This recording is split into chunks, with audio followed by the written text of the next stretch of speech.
সকাল এখন ওই 6:45 মতন বাজে। দুবাইয়ের ওয়েদারটাও কিন্তু একদম পুজো পুজো। তবে জানি না এই পুজো পুজো ওয়েদারটা আমাদের জন্মগত অভ্যেস বলে মনে হচ্ছে কি না, তবে সকালগুলো কিন্তু একদম পুজোর দিনের সকালগুলোর মতোই মনে হচ্ছে। এখন দুবাইতে রোদ গরম বেশ কমে গেছে।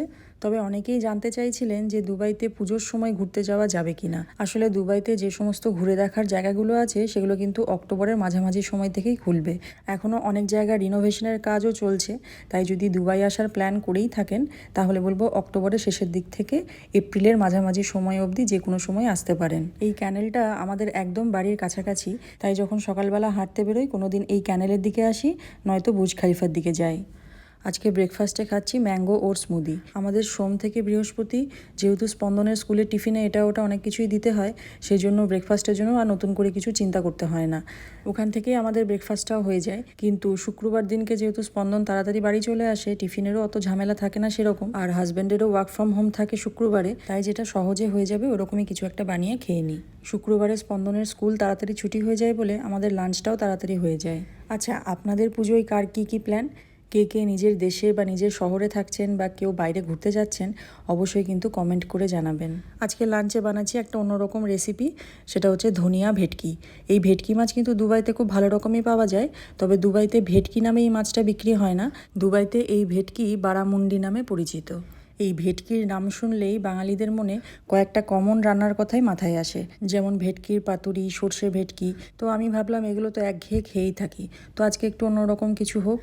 আর এই রান্নাটা খেতে এত টেস্টি হয়, পুজোর সময় কিন্তু আপনারা একদিন বানিয়ে খেতে পারেন।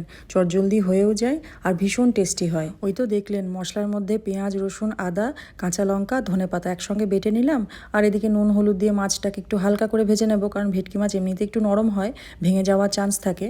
এবার ওই বেটে রাখা মশলাটা একটু ভেজে নেব, তার মধ্যে দিয়ে দেবো ফ্যাটানো টক দই, এতে কিন্তু গ্রেভিটা খুব সুন্দর হয়। আর মশলার মধ্যে জিরে গুঁড়ো, নুন, চিনি, আর লাস্টে একটু গরম মশলার গুঁড়ো। এই রান্নাটা কিন্তু ভেটকি ছাড়াও রুই, কাতলা যে কোনো মাছেই খেতে খুব সুন্দর হয়।